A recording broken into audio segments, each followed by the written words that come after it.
대지도론 제9권 14. 초품중 광명을 놓으시다를 풀이함 삼경. 여기에서 세종께서 사자좌에 앉으시니 삼천대천 세계 안에서 그 위덕이 유달리 거룩하셨다.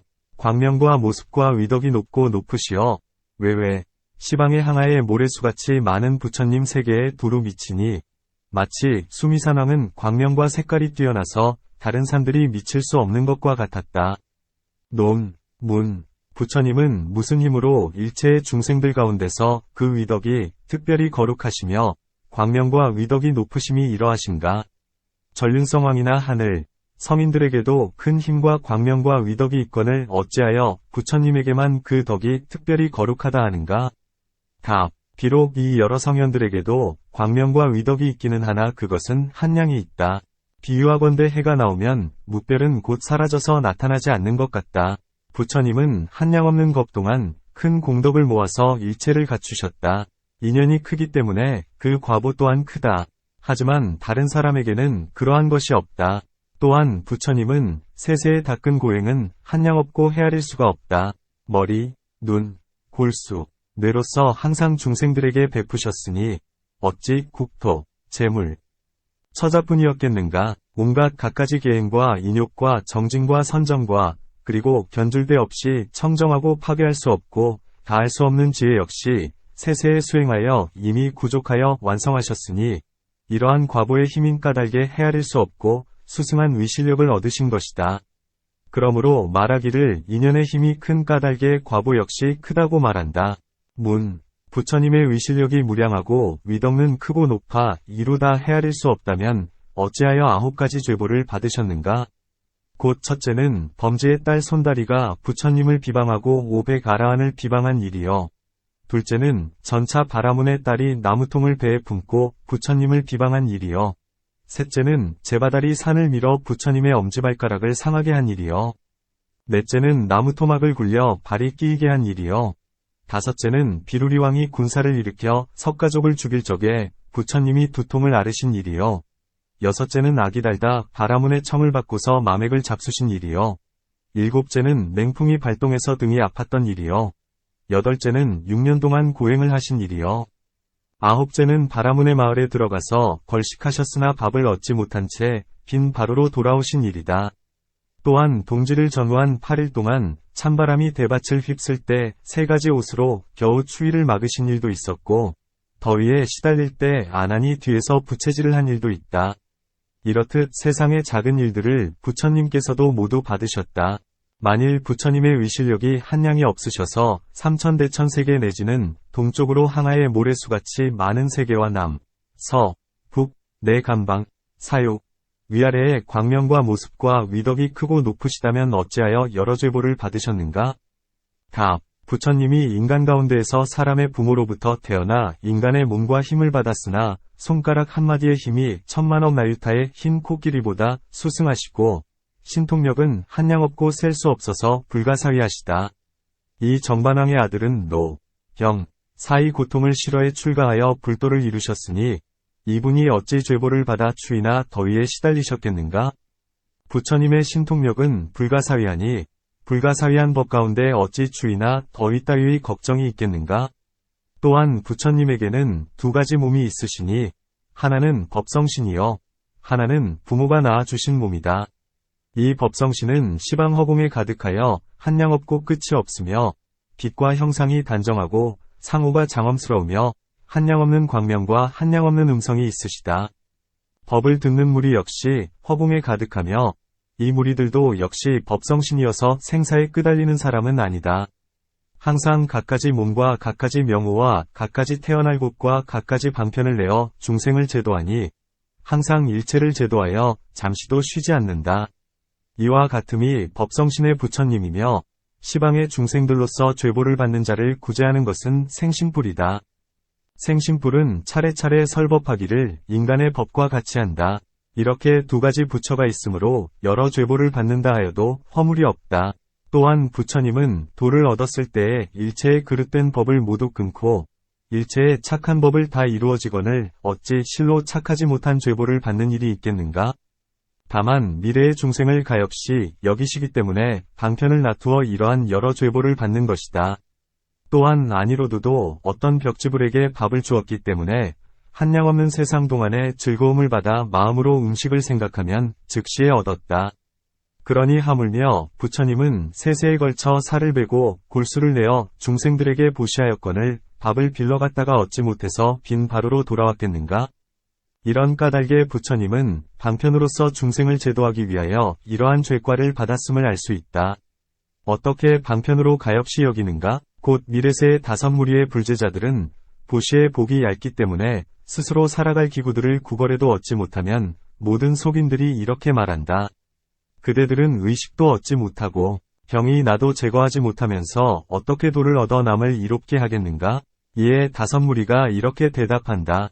우리들이 몸살릴 길이 없는 것은 작은 일이나 돌을 닦는 복덕은 가지고 있다. 지금 우리들에게 묵고통이 있는 것은 전생의 죄업이니 금생의 공덕은 그 이익이 내생에 있을 것이다. 우리의 큰 스승이신 부처님께서 바라문 마을에 들어가셔서 걸식하실 때에도 밥을 얻지 못해 빈 바로로 돌아오신 적이 있다. 부처님께서는 또한 여러 병에 걸리신 적도 있고 석가의 자손, 자들이 멸망의 죄를 입을 때는 두통을 앓기도 하셨다. 그러니 하물며 우리들같이 복이 얇고 낮은 사람들이겠는가? 속인들이 이 말을 듣고 성내는 마음이 멈추어 곧 4가지 물건으로서 비구들에게 공양하니 몸에 안온을 얻고 좌선하여 도를 얻었다. 이것은 곧 방편이니 따라서 실제로 죄의 과보를 받는 것이 아니다. 비마라일경에는 이런 말이 있다. 부처님께서 비아리국에 계실 때 아난에게 말씀하셨다. 내 몸에 열풍기가 일어났구나. 우유를 써야 되겠으니 너는 내 바루를 들고 가서 우유를 얻어오너라. 아난이 부처님의 바루를 들고 이른 아침에 성 안으로 들어가 어느 거사의 집 문 앞에 서 있었다. 이때 비마라일이 그 앞을 지나가다가 아난이 바루를 들고 서 있는 것을 보고는 물었다. 그대는 어찌하여 이른 아침부터 바루를 들고 여기에 서 있는가?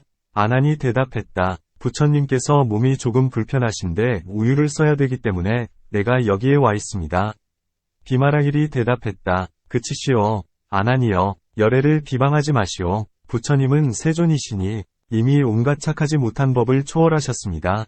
무슨 병환이 있으시겠습니까? 외도의 귀에 이 말이 들어가게 해서는 안 됩니다. 그들이 듣게 된다면 그들은 부처는 스스로의 병도 고치지 못하거늘 어떻게 남을 구제하리오라고 하며 부처님을 비방할 것입니다. 아난이 말했다. 이는 나의 뜻이 아니라 부처님께서 제게 우유를 구해오라고 명하신 것입니다. 비마라일이 말했다. 그것이 부처님의 분부이기는 하나 이는 방편입니다. 지금은 오타각세, 인까닭의 이런 형상으로 모든 중생을 제도하시는 것입니다.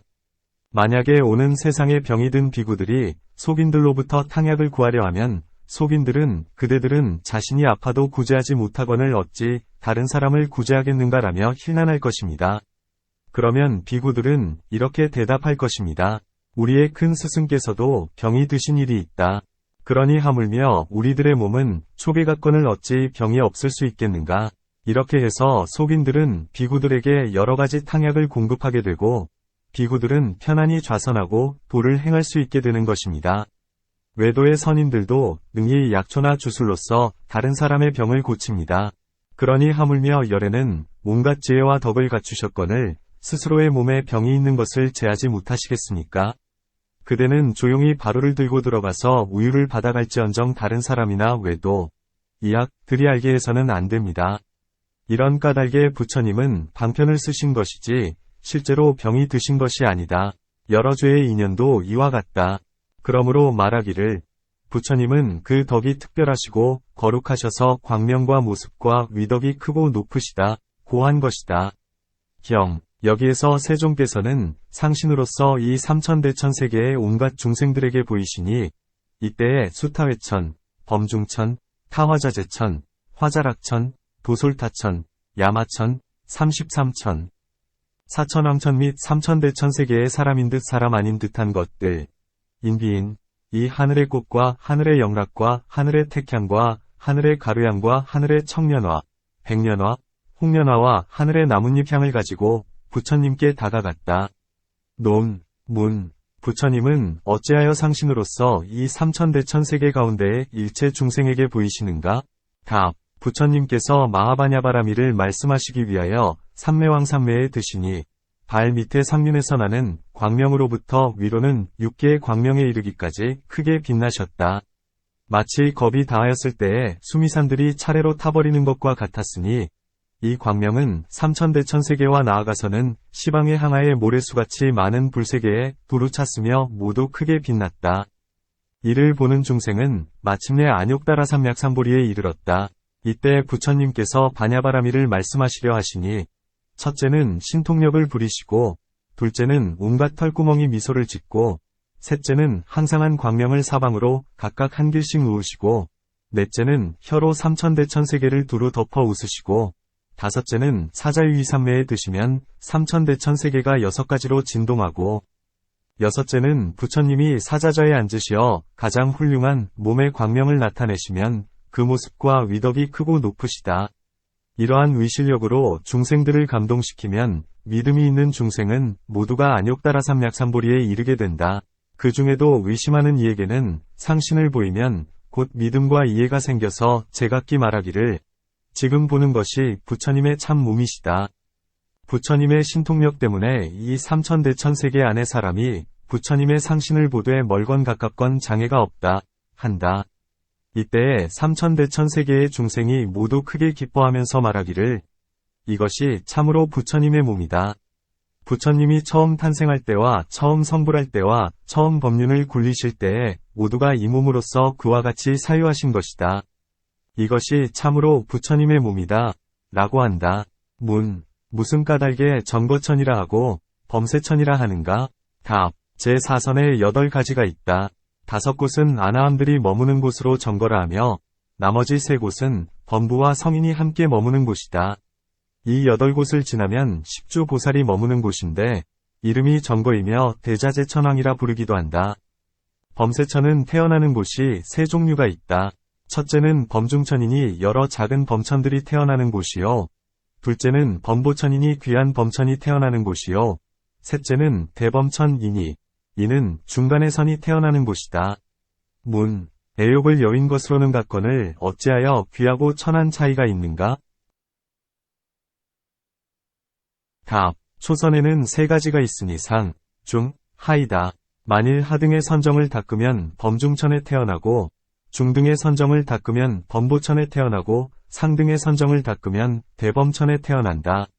자행에 대해서도 마찬가지이다. 묘한사는 생각하기를 내가 여러 사람에게 설법을 해주어서 모두가 범천에 태어났다. 이제 내가 제자들과 같은 하늘에 태어날 수는 없다. 상등의 자를 닦으리라 고하셨다.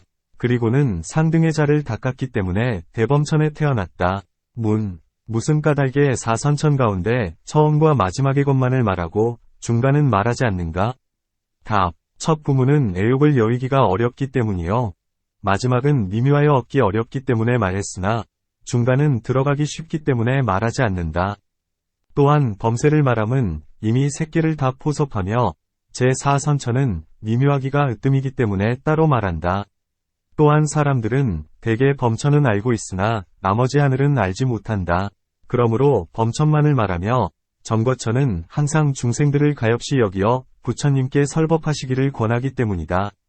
또한 부처님께서 설법하는 소리가 범천에까지 이르고 부처님이 도를 얻으실 때엔 하늘들이 차례차례 외쳐 고하는 소리가 정거천에까지 이른다. 그러므로 처음과 뒤만을 말씀하시고 중간은 말하지 않으셨다. 또한 범천은 6개와 가깝기 때문에 들어야 하고 정거천은 3개의 주인이기 때문에 들어야 한다. 마치 문을 지키는 사람이 손님을 구별해서 들여보내고 손님이 주인에게 이르면 주인도 곧 그 손님을 알아채는 것과 같으니 중간의 사람들은 알 필요가 없기 때문에 말하지 않는 것이다. 또한 이 선천은 대단히 기쁘고 3선천은 대단히 즐거워 희락으로 방일한다. 그러므로 말하지 않는 것이다. 어찌하여 타화자재라 하는가? 답. 이 하늘은 남이 변화해낸 것을 빼앗아서 스스로가 즐기기 때문에 타화자재라 한다. 화자락이라 함은 스스로가 5경계, 진을 변화해내고 스스로가 즐기기 때문에 화자락이라 한다.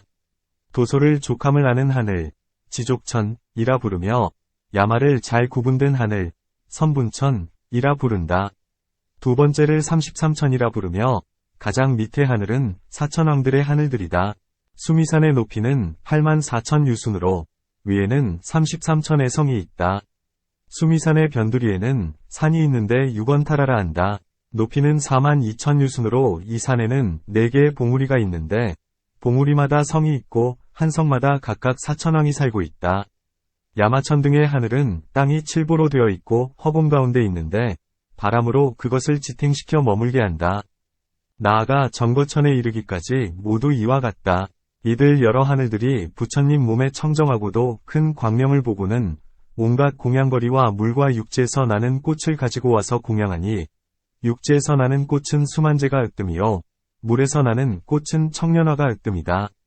혹은 나무에서 피는 꽃, 혹은 넝쿨에서 피는 꽃도 있으니 이 꽃들은 갖가지 기이한 빛과 갖가지 이상한 향기를 풍긴다. 그들은 제각기 이러한 하늘꽃을 부처님께 가지고 왔으니 이 꽃들은 색깔이 좋고 향기가 짙으며 보드랍고 매끄럽기 때문이다. 그렇기 때문에 이러한 것들로서 공양고로 삼는 것이다. 어떤 것이 하늘꽃인가? 곧 하늘꽃은 은은한 향기가 바람을 거슬려 풍긴다. 하늘의 영락을 부처님의 머리 위에 달고 하늘의 택향을 부처님 계신 땅에 바르고 하늘의 가루향을 부처님 위에 뿌린다. 하늘의 연꽃은 푸른빛, 붉은빛, 분홍빛, 흰빛이다. 어찌하여 누른빛이 없는가? 누른빛은 불, 화에 속하니 불은 물에서 나는 꽃과 맞지 않기 때문이다. 하늘의 보배 연꽃은 유리를 줄기 삼고 금강을 받침 삼으며 연부당금으로 잎을 삼는데 부드럽고도 향기롭다. 이러한 것들과 함께 하늘의 나무잎향을 가지고 부처님께로 왔다. 만일 하늘무리들의 공양에는 하늘의 꽃을 가지고 와야겠지만 인간과 인간 아닌 것들은 어떻게 하늘꽃을 얻는가? 답. 부처님께서 신통력으로서 큰 광명을 놓으셔서 땅을 6가지로 진동시키고 하늘들은 갖가지 묘한 꽃을 내리어 삼천대천세계에 두루 뿌려서 부처님께 공양드렸다. 사람이나 사람 아닌 것들은 혹은 이 꽃을 주어서 부처님께 공양하였을 것이다. 또한 천축국의 법에는 좋은 물건을 부를 때 하늘 물건, 천물이라 한다. 이들 인간의 꽃이나 인간 아닌 것들의 꽃이 비록 하늘에서 생긴 것은 아니더라도 그것이 묘하고 좋은 까닭의 하늘꽃이라 한다. 그러므로 인간과 인간 아닌 것들도 하늘꽃을 가지고 왔다고 말해도 허물이 되지 않는 것이다. 이 모든 하늘의 꽃 내지는 하늘의 나뭇잎과 향기로서 부처님 위에 뿌렸다. 어째서 꽃을 부처님 위에다 뿌리는가? 답. 공경하고 공양하기 때문이다. 또한 부처님의 광명이 비치면 모두가 멀리서 부처님을 뵙고 마음으로 크게 환희하며 부처님을 공경하기 위하여 모두가 꽃을 부처님 위에 흩뿌린다. 또한 부처님은 삼계에서 으뜸가는 복전이시니 이런 까닭에 꽃을 부처님께 흩뿌리는 것이다. 뿌려진 보배꽃이 이 삼천대천세계 위의 허공 가운데에서 커다란 누대가 되었다. 어째서 허공 가운데에 이 누대를 변화해 만드는가? 답. 뿌려진 꽃은 적은데 큰 누대로 변한 것은 중생들에게 이는 적으나 는 많음을 보이기 위함이다. 어째서 누대가 허공 가운데 머물러서 떨어지지 않는가? 답. 부처님께서 신통력으로서 중생들에게 내보이시는 것이니 부처님은 복전이어서 그 과보를 얻는다면 잃는 일 없고 나아가서는 성불하기까지 그 복이 없어지지 않음을 알려주고자 하심이다. 이 꽃 누대 주변에는 영락과 갖가지 빛깔의 일산이 드리워지고 오색 빛깔로 어지러웠으니 이런 꽃 일산과 영락이 삼천대천세계에 두루했다. 부처님 자신에게 신통력이 있으시다면 어찌하여 뿌려진 꽃으로 누대를 변화해 만드는가? 답. 사람들의 마음을 믿게 하고 청정케 하기 위해서이다. 이 사람들은 자기가 공양한 것이 이런 누대로 변하는 것을 보고는 마음속으로 크게 환희하며 환희하는 까닭에 큰 복덕을 얻게 된다. 이런 꽃일상과 영락으로 장엄스럽게 꾸민 까닭에 이 삼천대천세계는 모두 금빛을 이루고 나아가 시방의 항아의 모래수같이 많은 부처님의 세계도 모두 이와 같았다. 어떤 사람이 말하기를 전륜성왕은 내 세계의 주인이요 범천왕은 천세계의 주인이요 부처님은 삼천대천세계의 주인이다 하는데 이 말은 사실이 아니다. 그러므로 부처님께서 변화시키신 것이 이 육고 시방의 하나의 모래수같이 많은 세계에 가득하게 된다. 경. 여기에서 삼천대천세계와 시방의 중생들은 제각기 생각하기를 부처님은 나만을 위하여 설법하실 뿐 다른 사람을 위해서가 아니다라고 여겼다. 논, 문. 부처님은 한 몸으로 삼천대천세계와 시방에 보이셨거늘 이제 중생들은 어찌하여 제각기 부처님이 자기 앞에서 설법하신다고 보는가? 답. 부처님에게는 두 가지 신통력이 있다.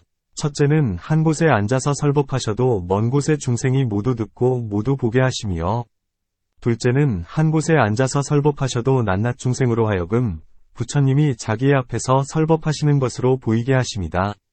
비유하건대 마치 해가 돋으면 그림자가 온갖 물에 비치는 것 같다. 또한 중생들이 각각 같지 않으니 어떤 사람은 부처님의 몸이 삼천대천세계에 두루한 것을 보고 깨끗한 믿음을 내고, 어떤 사람은 제각기 부처님이 자기 앞에서 설법하시는 것을 보고는 마음이 깨끗해져서 믿음과 기쁨을 낸다. 이런 까닭의 부처님은 이제 각각의 중생들 앞에서 법을 설하신다. 경. 그때 세종께서 사자자에 계시며 빙그레 웃으시니 광명이 입으로부터 나와 삼천대천세계를 두루 비추었다. 이 광명으로 인해서 이편의 삼천대천세계의 중생들은 모두 동방의 항아의 모래수같이 많은 불승을 배웠고, 다시 저편이 항아의 모래수같이 많은 세계의 중생들도 역시 이편의 삼천대천세계 안에 석가모니 부처님과 대중들을 배웠다. 남, 서, 북과 내간방, 위아래 역시 그와 같았다. 논, 문. 부처님은 위에서도 이미 여러 차례 광명을 놓았는데 어찌하여 이제 다시 이런 광명을 놓는가? 문. 먼저 광명을 놓은 것은 각각 이유가 있으니 이미 말한 바와 같다. 지금은 이쪽과 저쪽 중생들이 아직 서로 보지 못하고 있는 까닭의 광명의 신통력으로서 피차의 대중들이 서로 볼 수 있게끔 한 것이다. 답. 제자들 가운데 천한제일의 큰 아라한인 장로 아니로도는 잠깐 동안에 소천세계를 보고 자세히 보면 이천세계를 보며, 큰 벽지불은 잠깐 동안에 이천세계를 보고 자세히 보면 삼천대천세계를 본다. 이제 어찌하여 모든 사람들이 능히 동쪽으로 항아의 모래수같이 많은 세계를 볼 수 있는가? 답. 이는 부처님의 신통력으로서 그들로 하여금 보게 하는 것이지 중생의 힘은 아니다. 설사 아라한이나 벽지불이라도 부처님의 힘 때문에 보는 바가 한계가 없는 것이다. 마치 전륜성왕이 날아다니면 모든 시중들과 코끼리, 말, 짐승들이 모두 따라가는 것과 같이 이제 부처님의 신통력 때문에 중생들이 비록 먼 곳에 있으나 서로 볼 수가 있는 것이다. 또한 반주삼매의 힘 때문에 비록 천하는 얻지 못했으나 시방세계의 부처님을 뵙는 것과도 같다. 또한 부처님의 눈과 귀가 걸림이 없으시고 또한 겁이 다하여 타버릴 때에 일체 중생은 모두 저절로 선정을 얻고 천한통, 천이통을 얻는 것과도 같으니 부처님의 신통력으로서 일체 중생들로 하여금 모두가 멀리서도 보게 하심도 이와 같다.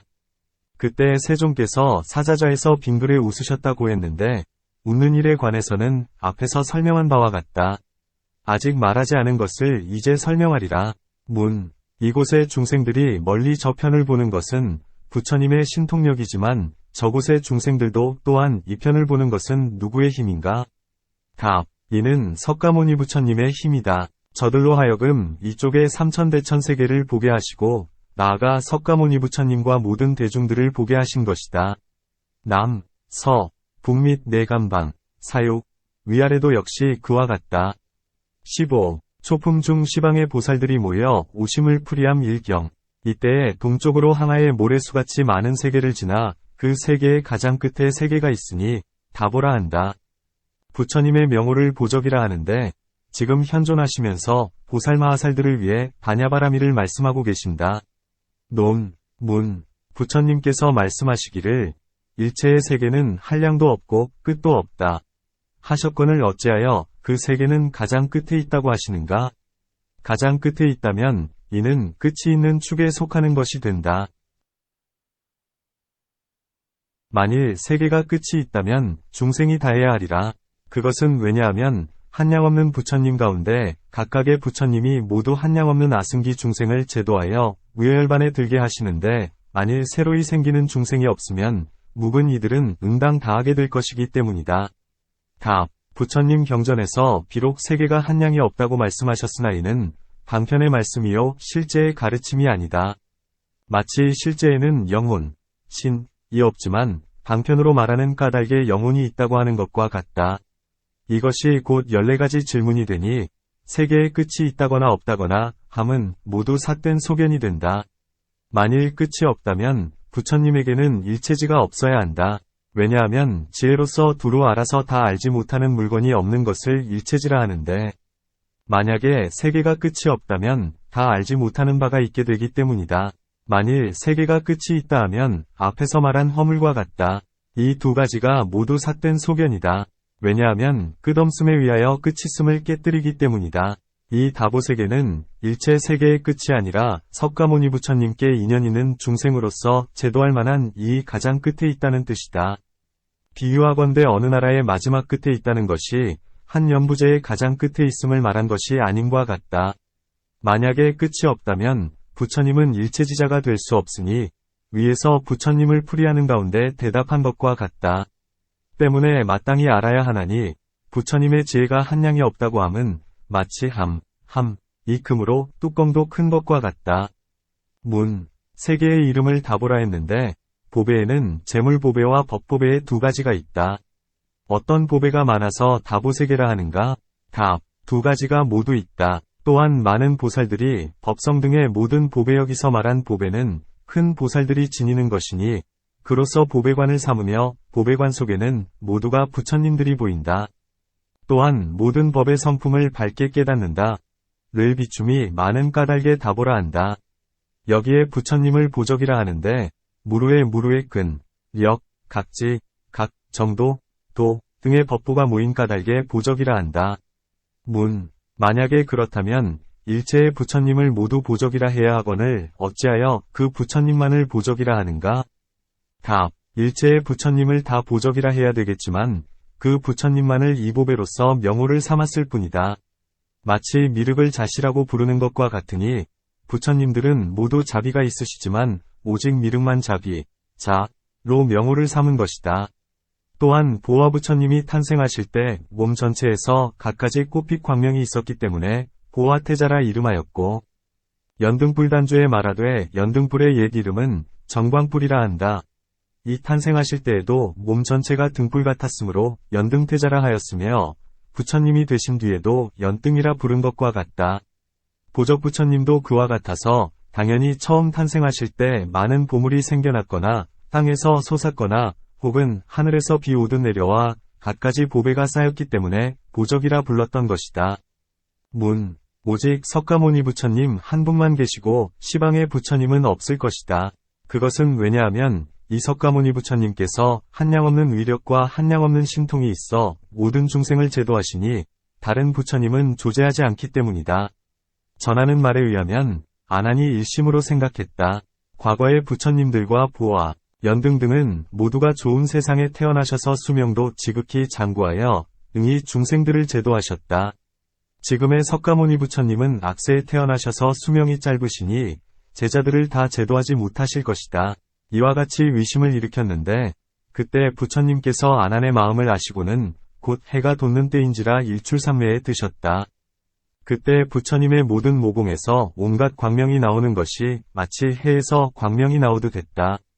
그 광명은 연부제 안을 두루 비추었다.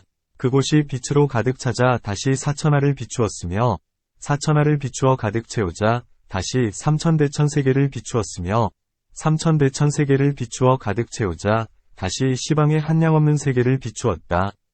그때 세종께서 배꼽으로부터 여러가지 보배를 내셨으니 개송으로 말씀하셨다. 푸른 유리 빛의 줄기에 천입 황금빛이라 금강으로 꽃받침을 삼고 호박으로 꽃술을 삼았네. 부드러운 줄기는 거칠게 굽지 않았고 그 높이는 100척이 넘으며 짙푸른 유리빛 줄기가 부처님의 배꼽에서 솟았네. 그 잎은 넓고도 길어서 흰빛이 묘한 빛 사이사이에 있으며 한량없는 보배로 장엄한 꽃송이마다 1000잎이 겹쳤네. 묘한 꽃의 빛이 이러하니 부처님의 배꼽에서 솟아 이 4가지 꽃받침 위에 보배 좌석이 해같이 빛나네. 좌석마다 부처님이 계셔서 황금산 4봉우리 같으시니 빛남이 모두가 동일하네. 4개의 부처님 배꼽으로부터 솟아나 각각 묘하고 보배로운 꽃이 솟고 꽃 위에는 모두가 보배 좌석 있으며 자리마다 부처님이 계시니 그 부처님의 배꼽을 통해 거듭해서 보배 꽃이 나오고 꽃마다 모두 자리가 있으니 자리마다 모두 부처님이 계시네. 이렇게 거듭거듭 변화하여 정거천에 이르니 멀고 가까움 앓고자 한다면 마땅히 비유로서 설명하리. 크고 모난 돌이 있으니 크기가 태산이라. 그것을 들어 위에서 아래로 던지니 걸림없이 곧장 떨어지기를 18,383년이네. 이와 같은 세월을 헤아려 이윽고 땅에 떨어지니 이 두 세계 가운데에 변화한 부처님이 가득하시네. 그 광명 크게 성하고 밝아 불과 해와 달에 비유하리라. 어떤 부처님은 몸에서 물을 내고 어떤 부처님은 불을 내시며 경행하시거나 혹은 잠자코 앉았거나 걸식을 행해 중생의 복이 되어 주시며 혹은 경법을 말씀하시고 혹은 광명을 놓으시네. 혹은 사막취에 드시고 춥고 어둡고 뜨거운 지옥에 드시어 온화한 기운으로 찬 얼음 녹이시고 광명으로 어두운 지옥 비추시며 뜨거운 곳에는 서늘한 바람 베풀고 일에 따라 그 고통 구제하시니 근심 없음으로 안심을 주시고 법락으로서 모두를 건지시네.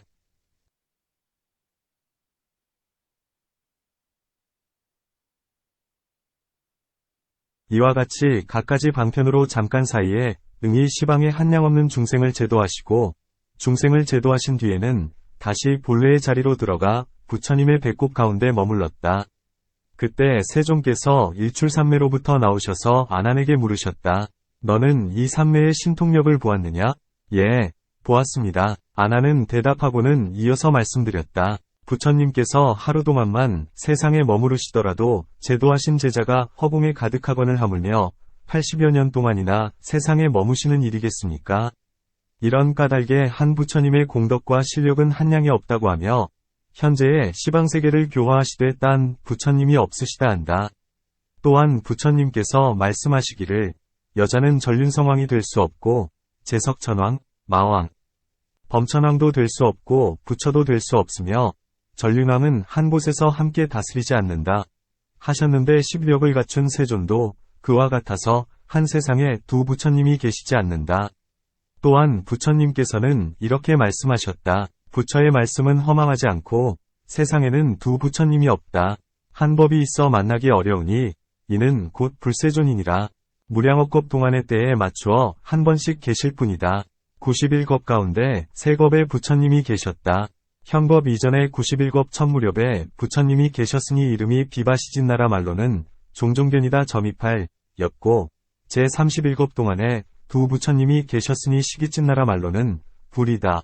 와 비서바부진나라 말로는 일체승이다. 이시다. 이 현겁 동안에 네 부처님이 나타나셨으니 첫 번째는 가라구손타라 하고 두 번째는 가나가몬이라 하고 세 번째는 가섭이라 하고 네 번째는 석가몬이라 한다. 이분들을 제외하고 나머지 겁은 모두가 공하여 부처님이 없었으니 애석한 일이다. 만일 시방에 부처님이 계신다면 어찌하여 다른 겁에는 부처님이 전혀 없으시어 매우 애석한 일이라 하셨겠는가? 답. 석가모니 부처님께서 비록 한량없는 신통력이 있으셔서 부처님을 시방에 가득히 변화해내어 설법하고 광명을 놓아 중생을 제도하시나 다 제도하지는 않으신다. 왜냐하면 끝이 있다는 허물에 떨어지기 때문이며 이래에 부처님이 없어지기 때문이다. 그러나 중생은 다함이 없나니 그러기에 다시 다른 부처님이 계셔야 된다. 또한 그대가 말하기를 부처님의 말씀에 여자는 5가지가 되지 못하고 두 전륜왕이 한꺼번에 나타나지 못하는 것 같이 부처님도 같은 시간 한 세간에 두 분이 계시지 않는다 고 했는데 그대는 이 뜻을 잘 알지 못하고 있다. 부처님의 경전에는 2가지가 있으니 알기 쉬운 이치와 깊디 깊어서 알기 어려운 이치이다. 부처님께서도 열반에 들고자 하실 때에 비구들에게 말씀하시되 오늘부터는 법에 위지하고 사람에게 위지하지 말며 이치, 위에 위지하고 말에 위지하지 말며 지혜에 위지하고 아르마리에 위지하지 말며 유의에 위지하고 불유의에 위지하지 말라 하신 적이 있다. 법이라 했는데 법에는 12부가 있으니 이 법을 따를지언정 사람을 따르지 말아야 한다. 이치에 위지한다 함은 이치에는 좋고 나쁨과 죄와 복과 허와 실을 다툴 수 없거늘 말로써 이치를 얻게 한 것뿐일지언정 이치는 말이 아니다. 마치 어떤 사람이 손가락으로 달을 가리켜서 미혹한 사람에게 보여주는데 미혹한 사람이 손가락만 보고 달을 보지 못하거든 그에게 말하기를 내가 손가락으로 달을 가리면서 그대로 하여금 알게 했거늘 그대는 어찌하여 손가락만 보고 달은 보지 못하는가 라고 하는 것과 같다. 이 경우도 그와 같아서 말은 이치의 손가락일지언정 말이 곧 이치는 아니다. 그러므로 말에 위지하지 말라 했다. 지혜에 위지한다 함은 지혜는 능히 선과 악을 분별하거니와 아르마리는 항상 쾌락만을 구하여 바른 길에 들지 못하나니 그러므로 아르마리에 위지하지 말라 했다.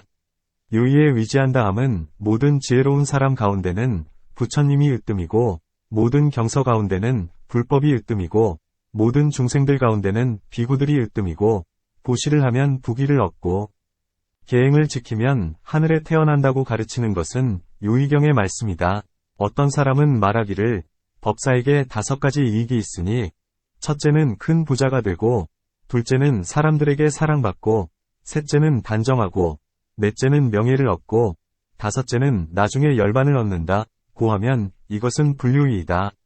어찌하여 불유의가 되는가? 곧 보시를 행하면 큰 부자가 된다는 말은 분명하여 알 수 있지만 설법을 해도 재물을 보시하는 이가 없을 경우에도 부자가 된다고 하기 때문이다.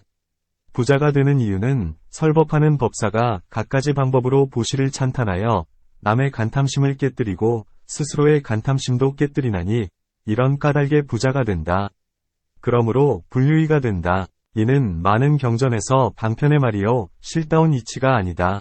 경에서 비록 말씀하시기를 세상에는 두 부처님이 함께 나타나시는 일이 없다 하셨으나 모든 시방세계에 없다고 하지는 않으셨으며 또한 세상에는 두 전륜성왕이 없다 고는 하셨으나 모든 삼천대천세계에 없다고도 하지 않으셨다. 다만 사천하에 두 전륜성왕이 없다고만 하셨으니 복지은 것이 청정하기 때문에 한 세간의 왕이라고는 홀로 존재하면서 원수가 없는 것이다. 만일 두 전륜성왕이 있으면 청정하다고 할 수 없나니 부처님이 비록 질투는 없으나 그의 행업이 여러 세상의 청정한 까닭에 한 세계에 두 부처님이 나타나실 수 없다. 100억 수미상과 100억의 1월을 삼천대천세계라 하는데 이러한 시방의 항하에 모래수같이 많은 삼천대천세계를 한 부처님의 세계라 한다. 여기에 다시 다른 부처님이 없으시고 실로 석가모니 부처님 한 분만이 계신다. 이 하나의 부처님 세계에서 항상 여러 부처님의 갖가지 법문과 갖가지 몸과 갖가지 인연과 갖가지 방편을 변화해내어 중생을 제도하신다. 그러므로 많은 경에서 한때 한 세계에 두 부처님이 없다 고할 뿐 시방에 부처님이 없다고는 말하지 않는 것이다. 또한 그대는 얘기하기를 부처님께서는 말씀하시기를 만나기 어려운 한 가지 일이 있으니 이것은 바로 불세존이다 하셨다. 또한 말씀하시기를 91겁 동안에 세 겁에만 부처님이 있고 나머지 겁에는 모두 공하여 부처님이 없으니 매우 가엾은 일이다 고 하셨다. 부처님은 이 무거운 죄 때문에 부처님을 뵐 인연을 심지 못한 이를 위하여 말씀하시기를 부처님의 세상은 만나기 어려우니 마치 우담파라나무의 꽃이 가끔 한 번씩 나타나는 것 같다고 하셨다. 이런 죄인들은 사막도에 헤매거나 혹은 인간이나 하늘에 태어나되 부처님이 세간에 나타나셔도 그들은 뵙지 못한다 고 했다. 전하는 말에 의하면 사위성 안에 9억의 집이 있는데 그 가운데 눈으로 부처님을 본 집이 3억이고 귀로 부처님의 이름을 들은 집이 3억이며 나머지 3억의 집은 부처님이 세상에 계시다는 것을 귀로는 들었으나 눈으로 본 일은 없었다고 한다. 부처님이 사위성에 25년 동안 계셨는데도 이들 중생들은 뵙거나 듣지 못하거늘 하물며 먼 곳이겠는가.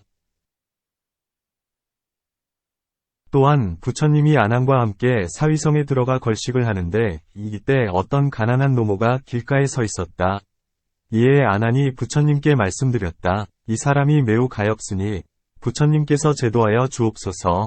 부처님께서 아난에게 말씀하셨다. 이 사람은 인연이 없느니라. 아난이 다시 말씀드렸다. 부처님께서 가까이 가시면 이 사람은 부처님의 상호와 광명을 보고는 환희하는 마음을 내어 인연을 짓게 될 것입니다. 부처님께서 가까이 가시니 그는 등을 돌며 외면했다. 부처님께서 사방으로 접근하시면 곧 다른 네 방향으로 모두 부처님께 등을 돌렸다. 얼굴을 쳐다보려 하면 위로 돌리고 부처님께서 위로부터 다가오면 머리를 숙여 아래로 향하고 부처님께서 땅으로부터 솟아나오시면 두 손으로 눈을 가리고 등을 돌려 부처님을 보려 하지 않았다. 부처님께서 아난에게 말씀하셨다. 다시 어떤 인연을 지으면 좋겠느냐? 이런 사람들은 제도할 인연이 없어 부처님을 뵙지 못한다. 이런 까닭에 부처님께서 말씀하시기를 부처님을 만나기 어려우니 마치 우단파라나무의 꽃과 같다. 비유하건대 물과 비가 많아 곳곳에서 얻기 쉽더라도 아귀는 항상 목이 말라 마시지 못하는 것과 같노라 하신 것이다. 그대가 말하기를 91겁 동안에 세 겁에만 부처님이 계신다. 고한 것은 한 부처님의 세계를 기준한 것이다. 따라서 나머지 모든 세계가 적용되는 것은 아니다. 이곳의 겁은 공에서 부처님이 세상에 나타나시지 않으니 매우 가엽다 한 것도 역시 이곳의 한 부처님의 세계를 이르는 말이요. 다른 모든 세계를 일컫는 말이 아니다. 그러므로 시방에 부처님이 계심을 알게 된다. 또한 성문의 법에도 시방에 부처님이 계시는데 그대 자신이 모를 뿐이다. 자바암경에 이런 말이 있다. 비유하건대 큰 비가 쏟아내릴 때 물방울은 간격이 없어 그 수를 알 수 없듯이 모든 세계 역시 그와 같다. 내가 동쪽의 한량없는 세계를 보건대 이루어지는 곳, 성, 도 있고 머무는 곳, 주, 도 있고 무너지는 곳, 괴, 도 있어서 그 수요가 매우 많아 분별한 수가 없으니 이와 마찬가지로 시방에 이르기까지가 모두 그러하느니라. 이 시방세계 안에 한량없는 중생에게는 몸의 고통이 세 가지가 있으니 늙음, 병듦, 죽음이요. 마음의 고통이 세 가지가 있으니 음욕, 성냄, 어리석음이요. 뒷세상의 고통이 세 가지가 있으니 지옥, 악귀, 축생이다. 일체 세계에는 모두 세 종류의 사람이 있으니 하등, 중등, 상등이다. 하등의 사람은 이 세상의 쾌락에 집착되고 중등의 사람은 뒷세상의 쾌락을 구하며 상등의 사람은 도를 구하고 자비한 마음으로 중생을 가엾이 여긴다. 이 같은 인연이 있거늘 어찌 과보가 없겠는가? 부처님께서 말씀하시기를 만약 늙음, 병듦, 죽음이 없다면 부처가 세상에 나오지 않는다 고 하셨다. 이 사람은 늙음, 병듦, 죽음으로 괴로워하는 중생들을 보고 마음속에 서원을 세우되 내가 부처가 되어 구제하여서 그들의 마음의 병을 고쳐주고 뒷세상의 괴로움도 없애주리라 한다. 이렇게 시방세계에는 모두 부처님이 나오실 인연이 있거늘 어찌하여 여기에만 부처님이 계시고 딴 곳에는 부처님이 없다고 말하는가? 비유하건대 어떤 사람이 말하기를 나무에 불이 없고 습한 땅에 물이 없다 하면 믿을 수 없는 것과 같다. 부처님도 그와 같아서 중생들의 몸에 늙음, 병듦, 죽음의 고통이 있고 마음에는 음욕, 성냄, 어리석음의 병이 있나니 부처님께서 이 세 가지 괴로움을 끊고 삼승, 승을 얻게 하기 위하여 세상에 나오신 것이다. 일체의 세계에 모두 이러한 괴로움이 있거늘 어찌하여 부처님이 아니 계시겠는가? 또한 맹인들이 한량없이 많거늘 오직 한 사람의 의사만이 필요하다 고 말한다면 이 또한 옳지 못하다. 그러므로 마땅히 시방에 부처님이 계시는 것이다. 장하암 가운데 어떤 경에서 말하기를 북방을 지키는 어떤 귀신왕이 100천만이나 되는 귀신들과 함께 한밤중 후야에 부처님께 왔다. 그들은 머리와 얼굴을 부처님 발에 대어 예를 올리고는 한쪽에 서서 청정한 광명을 놓아 기원정사를 두루 비추어 전체를 환하게 밝히고 합장한 채 부처님을 찬탄하며 이러한 두 개송을 읊었다. 크게 정진하시는 사람이시여, 제가 이제 귀명합니다. 부처님은 두 발 가진 무리에서 가장 존귀하신 분이십니다. 지혜의 눈을 가지신 분이시여 응이 보고 아시나니 하늘의 신들조차 그 지혜를 알지 못합니다. 과거, 현재, 미래의 모든 부처님들께 제가 이제 머리 숙여 예배합니다. 이처럼 제가 부처님께 귀명함은 3세의 세존, 존을 공경함과 같습니다. 이와 같이 개송 가운데 시방에 부처님이 계신데 귀신의 왕이 3세의 부처님께 머리 숙인 뒤에 특별히 석가모니 부처님께 귀명한 것이다. 만일 시방에 현재의 부처님이 계시지 않다면 의당 석가모니 부처님에게만 귀명했을 것이요. 과거, 미래, 현재의 부처님들이라고 말하지는 않았을 것이다. 그러므로 시방세계에 부처님이 계신 줄 아는 것이다. 또한 과거 세상에도 한량없는 부처님이 계셨고 미래 세상에도 한량없는 부처님이 계시리라. 그러므로 현재에도 한량없는 부처님이 계셔야 하는 것이다.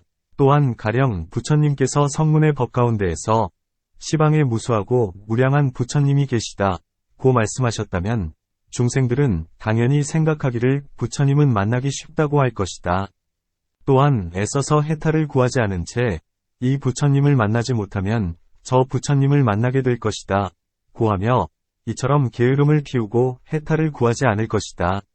마치 사슴이 화살을 맞기 전에는 두려움을 모르다가 화살을 맞은 뒤에야 사냥터, 위를 뛰쳐나가는 것과 같으니 사람들도 그와 같아서 늙고 병들고 죽는 괴로움이 있거늘 오직 한 부처님만 계시어 만나기가 매우 어렵다고 들으면 문득 두려움을 내어서 부지런히 정진하여 빨리 괴로움을 면하게 된다.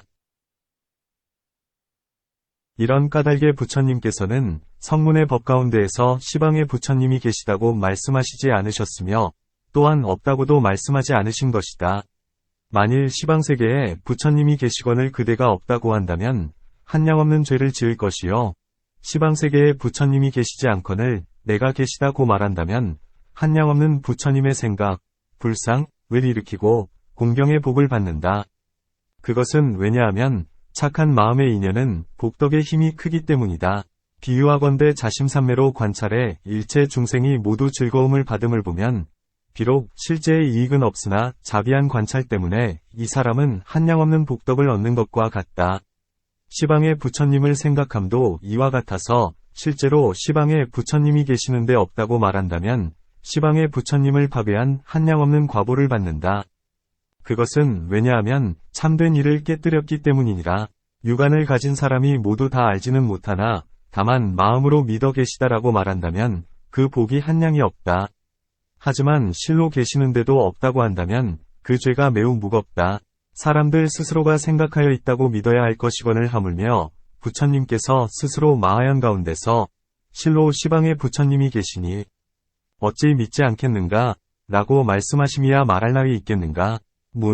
시방에 한량없는 부처님과 보살들이 계시다면 지금 이 중생들은 사막도에 빠진 이가 많거늘 어찌하여 오시지 않는가? 답. 중생들의 죄가 무거운 까닭에 비록 부처님과 보살들이 오신다 해도 보이지 않는 것이다. 또한 법신의 부처님은 항상 광명을 놓으시고 항상 법을 설하시지만 죄 때문에 보이지도 들리지도 않는다. 비유하건대 해가 떴어도 눈이 먼 이는 보지 못하고 우레가 천지에 진동하여도 귀가 먹은 이는 듣지 못하는 것과 같다. 이와 같이 법신은 항상 광명을 놓고 항상 법을 설하건만 중생들의 한량없는 법에 죄가 두텁고 무겁다면 보거나 듣지 못하는 것이다. 밝은 거울과 맑은 물에 얼굴을 비추면 곧 보이고 때가 가리거나 막지 못하면 보이지 않듯이 중생들의 마음이 청정하면 곧 부처님을 뵙게 되고 마음이 막지 못하면 부처님이 보이지 않는다. 또한 이제 실제로 시방의 부처님과 보살들이 와서 중생을 제도하시지만 보이지 않을 뿐이다. 또한 석가모니 부처님께서 연부제에서 태어나 갑이라국에 계실 때 동천축 6큰 성에 자주 왕래하셨으나 때로는 남천축의 어기거사에 집으로 날아가셔서 공양을 받으시기도 하였고 때로는 잠시 북천축의 월지국에도 가셔서 아바라용왕을 항복시키시고 또한 월지국의 서쪽에 이르셔서는 나찰녀를 굴복시켰다. 부처님은 그곳의 석굴에서 하루를 묵으셨는데 지금도 부처님의 그림자가 남아있다. 어떤 사람이 안에 들어가 그것을 보려 했으나 보이지 않고 공에서 나오니 멀리 광명상이 보였다. 부처님은 어느 때는 잠시 날아서 개빈의 예발타 선인이 있는 산으로 가셨다. 허공에 머무시면서 그 선인에게 항복받으셨는데 선인이 말하기를 나는 여기에 살기를 좋아하오니 부처님께서 저에게 부처님의 머리칼과 손톱을 주시면 탑을 세워 공양하리다 하였다. 탑은 지금도 남아있다. 이 산 밑에 이월사가 있는데 이월은 예발타라고 해야 한다. 사람들은 부처님과 같은 나라에 태어나고서도 두루 뵙지 못하거늘 하물며 다른 곳에 태어난 경우이겠는가? 그러므로 시방에 부처님이 보이지 않는다 하여 없다고 말할 수는 없는 것이다. 또한 미륵보살은 큰 자비심을 가지고 천궁에 계시면서도 이곳에 오시지 않나니 오시지 않는다 하여 미륵이 없다고 말할 수 있겠는가? 미륵은 가까이 계시면서도 오시지 않건만 괴이하게 여기지 않으면서 시방의 부처님은 멀리 계시거늘 어찌 괴이하게 여기리요? 또한 시방의 부처님이 오시지 않는 것은 중생들의 죄의 때가 무겁고 부처님을 배울 공덕을 심지 않았기 때문에 오시지 않는 것이다. 또한 부처님은 일체 중생들의 성분이 익어지고 번뇌, 혈사, 가 얇아진 것을 보고서야 오셔서 제도하시니 이런 개송이 있다. 부처님들은 먼저 관찰하시어 어떤 방편으로도 제도치 못할 이와 제도하기 어려운, 이와 교화하기 쉬운, 이와 더딘, 이와 빠른 일을 다 아신다. 혹은 광명과 혹은 신통, 신족, 과 갖가지 인연으로 중생을 건지시고 거역하려 해도 가엾이 여겨 제도해 주시고 혹은 거역하는 자라도 막지 않으시네. 억센 이는 거친 말로 교화하시고 유연한 이는 부드러운 말로 제도하시니 비록 그 마음은 자비롭고 평등하나 때에 맞춰 지혜로서 방편을 쓰시네. 이런 까닭에 시방의 부처님이 비록 오시지는 않으나 없다고 말해서는 안 되는 것이다. 또한 부처님의 지혜의 힘과 방편과 신통은 사리불 등 큰 아라한과 미륵 등의 큰 보살도 알지 못하거늘 하물며 범부이겠는가. 또한 부처님이나 큰 보살들은 가끔 두려움과 급한 어려움 속에 있는 중생들이 지극한 마음으로 생각한다면 때로는 와서 구제해 주신다. 대월지, 위 서쪽에 부처님의 육계를 모신 나라가 있었는데 어느 불교가 유행하던 지역에 나풍병에 걸린 사람이 있었다. 그는 병길보살상 곁에 와서는 일심으로 귀의하고 병길보살의 공덕을 염했다. 부디 이 병을 제거하여 주옵소서. 이때 병길보살의 상이 오른손에 보배 옥돌, 복귀, 광명으로 그의 몸을 어루만져 주니 곧 병이 제거되어 나았다. 또한 어떤 나라의 숲에서 수행하는 아라냐 비구가 있었는데 마하연을 많이 독송하니 그 나라의 왕이 항상 머리를 풀어 그 위를 밟고 지나가도록 했다. 이때 다른 비구가 왕에게 물었다. 이 사람은 마하라로서 경전을 많이 읽지도 못했는데 어째서 크게 공양하기를 이렇듯 하십니까? 왕이 대답했다. 내가 어느 날 밤중에 이 비구를 뵙고자 그가 거처하는 곳에 갔습니다. 이 비구가 굴속에서 법화경을 읽고 있는데 어는 금빛 광명이 나는 사람이 흰 코끼리를 타고 합장한 채 공양하고 있었습니다. 내가 차츰 가까이 가니 이내 사라지기에 내가 묻되 대덕이여 내가 왔기 때문에 금빛 나는 사람이 사라진 것이 아닐까요? 하였습니다. 그러자 이 비구가 대답하기를 그는 병길보살입니다. 병길보살 스스로가 말하기를 누구라도 법화경을 읽으면 내가 웬 코끼리를 타고 와서 가르치고 인도하리라고 하셨는데 제가 법화경을 읽은 까닭에 병길병길은 법화경에서는 부현이라 한다. 보살이 스스로 오신 것입니다 하였습니다. 또한 어떤 나라의 한 비구가 아미타경과 마하바냐바라밀경을 독송하였는데 죽을 때에 임하여 제자들에게 말하기를 아미타불께서 그의 대중을 거느리고 오시는구나 하더니 즉시 몸을 움직여 자신의 주처로 돌아가서는 잠깐 사이에 운명했다. 죽은 뒤에 제자들이 땔감을 쌓아 태웠는데 이튿날 잿 속을 보니 타지 않은 혀가 있었다. 그는 아미타경을 독송한 까닭에 부처님이 오시는 것을 보았고 바냐바라밀경을 독송한 까닭에 혀가 타지 않은 것이다. 이들은 모두가 이승의 일로서 경전에 말씀하시듯이 부처님과 보살들이 찾아오시는 일은 매우 많다. 이 같은 일은 처처에 있다. 사람들이 죄의 결박이 얇고 일심으로 부처님을 염하며 믿음이 맑아 의심치 않으면 반드시 부처님을 뵙게 되니 끝내 허망치 않다. 이러한 여러 인연으로 실로 시방에 부처님이 계심을 알 수 있다. 형, 그 세계에 보살이 있었으니 보명이라 한다. 논, 문, 보살이란 뜻, 위, 은, 참보살품에서 이미 설명했거니와 어찌하여 보명이라 하는가? 답. 그 광명이 항상 일체 세계를 비추기 때문에 보명이라 한다. 형, 이 큰 광명을 보고 땅이 크게 진동함을 보며 또한 부처님의 몸을 배웁고는 곧 보적불께 가서 말씀드렸다. 세존이시여, 지금 무슨 인연으로 이 광명이 온 세상을 비추고 땅덩이가 크게 진동하며 또한 불신을 보게 되는지요? 논, 땅의 진동과 부처님 몸의 광명은 앞에서 말한 바와 같다. 문, 이 보명보살은 보살들 가운데서 가장 존귀하고 으뜸이어서 응당 스스로 그 인연을 알 것인데 어찌하여 부처님께 묻는가? 답. 이 보명보살이 비록 거룩하지만 부처님들의 지혜와 신통력을 알지는 못한다. 비유하건대 달빛이 아무리 커도 해가 뜨면 사라지나니 이런 까닭에 부처님께 물어야 한다. 또한 보살은 항상 부처님을 뵙고자 하여 실증을 내지 않는다. 아무런 인연이 없어도 부처님을 뵙고자 하는데 하물며 큰 인연이 생긴 경우이겠는가? 또한 이 일은 의심할 여지가 없다. 비유하건대 송아지가 어미 소를 따르는 것과 같으니 괴이하게 여길 것이 못된다.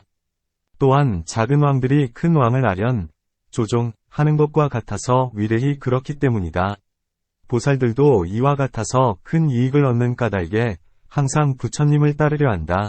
이 보살은 이런 일을 보고는 곧 마음으로 이것은 틀림없이 큰일이니 한량 없고 셀 수 없는 세계를 모두 보게 된다고 알아챘던 것이다. 또한 어떤 사람이 말하기를 이 보살은 스스로 신통력이 있어 알았지만 이것 역시 석가모니 부처님께서 힘을 주시어 알게 하신 것이다. 다만 작은 보살들이 알지 못하기 때문에 부처님께 여쭌 것이다. 다른 작은 보살들은 아직 두려움을 제하지 못했기 때문에 부처님께 여쭐 수가 없다. 그러므로 그들을 위하여 질문한 것이다. 이 보명보살이 질문을 일으킬 때 그 세계에 있는 작은 남자나 여자들과 함께 했는데 이로써 작은 보살은 부처님께 물어볼 수가 없음을 알게 되기 때문이다. 비유하건대 큰 코끼리가 큰 나무를 쪼개어 작은 코끼리들로 하여금 가지와 잎을 먹게 하는 것과도 같다. 그러므로 부처님께 묻기를 대덕이시여 무슨 인연으로 이런 큰 광명이 있고 땅이 크게 진동하며 또한 불신을 보게 됩니까? 라고 한 것이다.